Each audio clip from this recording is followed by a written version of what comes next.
Do you actually need to train your calves? If you're aiming to build a perfect physique, the answer to that is yes. We often think on leg day of hitting our glutes, our hamstrings, and our quads, and we tend to stop there, and often we forget our calves.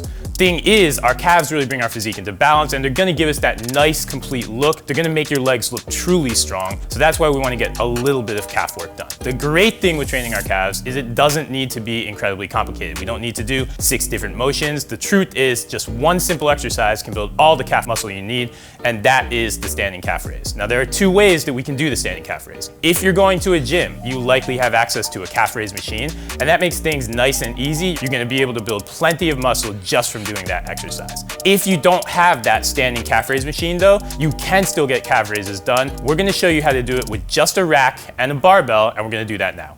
So what are we actually training with the calf raise? In general, obviously you're gonna train your calves, and we're gonna do that by taking our calves through their fundamental motion. Their whole job is to drive us up onto our tippy toes. That's an idea called ankle extension, and that's what we get to train with the calf raise. In terms of the actual muscles we're actually hitting something called the gastrocnemius. That is the outer calf muscle, and that is the calf muscle that is most responsible for the really big, bulky calf look that you see. We're gonna train that anytime we do a standing calf raise, when we're doing a calf raise with our knee essentially straight. When you bend your knees, you hit a different muscle. That winds up being the soleus, and that is not as impactful from a visual standpoint. Now, the one thing you're not training when you're doing a calf raise is athleticism. A lot of kids go into the gym and they think they're gonna do a bunch of calf raises and all of a sudden they're gonna be dunking a basketball. That's not gonna happen with the calf raise. If you're trying to build athleticism, you wanna think about jump rope, you wanna think about more athletic motions to attack your calves. But if we want pure muscle, that's when we're gonna go to the calf raise.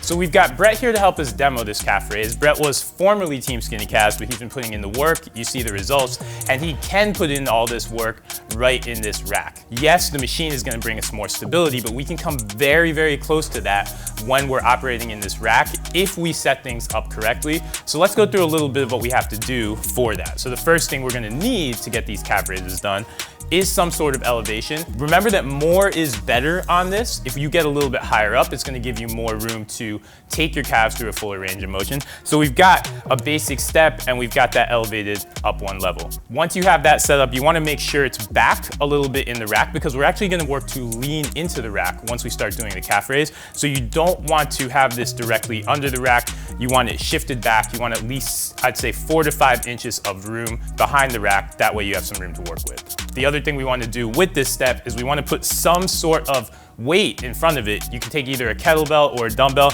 We want to make sure that that step is not going to slide, especially if we get up to very heavy weights and we're creating a lot more force. We want to make sure that step is not going to slide. So put like a 45 or a 50-pound dumbbell behind there just so that it's not going to go anywhere. After we have that set up, then we're going to start to position the rack. And what Brett wants here is he wants the pins extra high because the barbell is going to wind up sitting on those. We want it a little bit lower than your shoulders when you're on the step. So Brett's going to get on the step right now. We're gonna have to work to pick up this bar, but we want our shoulders above that support. That way we can get a full range of motion for our calves. That's the very simple setup for this. And then Brett's gonna do one more thing, and then he's gonna be all set for this. He's gonna take off his shoes. Depending on the shoes you're wearing, Brett has a relatively flexible pair of shoes, but if you don't, if you're in lifters, if you're in high tops, all of that is gonna limit the ability of your toes to articulate and allow you to get that range of motion through your calf. So to compensate for that, Brett's gonna take off his shoes. It's gonna allow him to get that fuller range of motion. What we're really playing for on this calf raise is a true full range of motion. For our calves, we wanna get into very deep ankle flexion before we extend at the ankle. And when we do that, that's how we're gonna build muscle. So Brett is now going to get into position on the rack. The setup for this is very similar to if he were squatting. He's gonna make sure he's got a lot of tension in his upper body. He's going to think about squeezing his shoulder blades, think about driving his elbows in line with his torso, keep his abs nice and tight.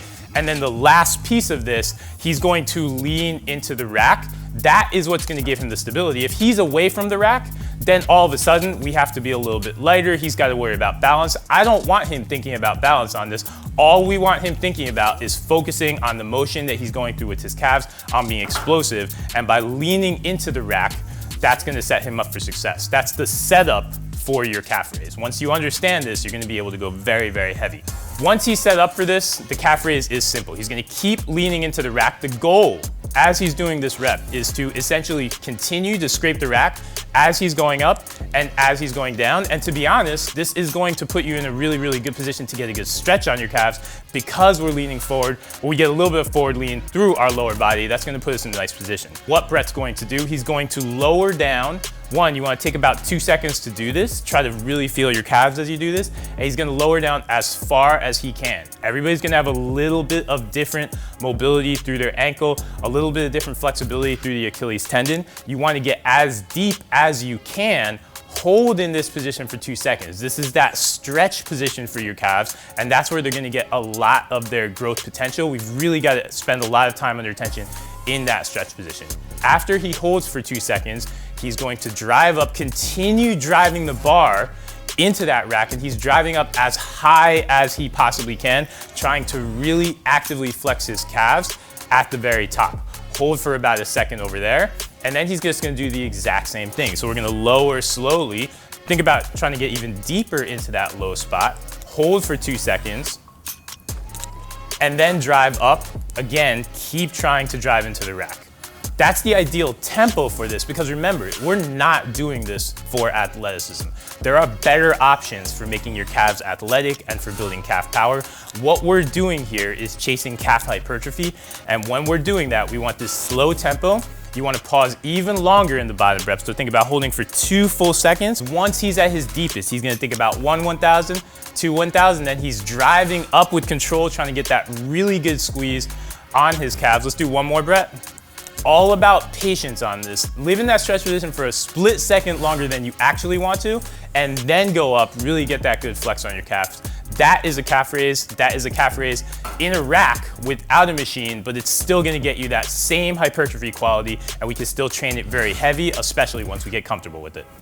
So that is your basic standing calf raise done in a rack, and the rack is going to be superior to any other option except the machine. Yes, we can do calf raises with dumbbells, we can do them with kettlebells, but in all those situations, you have to worry so much about stability that we don't get to really just focus on going through that full range of motion and getting that really good squeeze at the top of every rep, getting that good stretch at the bottom. That's why if you can, you want to look to do this with the barbell in a rack just the way we showed you. In terms of sets and reps, we want to keep this very, very high reps. You can even think about doing 20, 25 reps to a set. Remember this with your calves. They're different from some of your other muscles. Every single step you take every single day, your calves are getting a little bit of work. So they are a muscle that is meant to take a lot of reps. They are a muscle that is meant to be very high endurance. Don't be afraid to take this 20 to 25 reps. You can do 3 to 4 sets, because again, we're on our calves every single day and they are working with every single step we take. You can also train this with more frequency than you can blast, say, your quads and your hamstrings. You can train this 3, 4, 5 times a week, so don't be afraid to do that. If you are really trying to bring up your calves and get off of Team Skinny Calves, then you can even lead all of your workouts with this. Because there's such a small muscle group, it's not really going to interfere with the rest of your workouts. So that means you can get a lot of calf work, you can get very effective calf work in the rack, and that is all you need to get off Team Skinny Calves, so go get it.